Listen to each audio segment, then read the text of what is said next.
మీకు ట్రాన్స్పరెన్సీ లేకపోతే ఎలా ఉంటుందంటే, రీసెంట్‌గా మనం ఈ వైన్ షాప్ టెండర్‌లు చూసాం. వైన్ షాప్ టెండర్‌లో పైనుంచి చంద్రబాబు నాయుడు గారు ఏమంటారు? ఎక్కువ రేట్లు అమ్ముతా ఉంటే మాత్రం బెల్ట్ తీస్తా. ఎంఆర్‌పీ ధరలకే మద్యం అమ్మాలి, లేదంటే తాట తీస్తా అంటాడాయన. కానీ ఒక్కసారి వైన్ షాపులు వచ్చిన తర్వాత ఏ ఎమ్మెల్యేలకు ఆ ఎమ్మెల్యేలు లోకల్‌గా మీటింగులు పెట్టి 20% మాకు ఇవ్వకపోతే తాట తీస్తా అని చెప్పారు. జరిగిందా లేదా?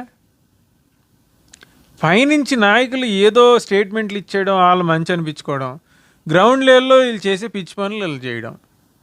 ఎంఆర్పీకి నిజంగా మందు దొరుకుతుందా? సో మరి దొరకపోతే వీళ్ళు ఏం చేస్తున్నారు? ఎక్సైజ్ వాళ్ళు ఏమీ చేయరు.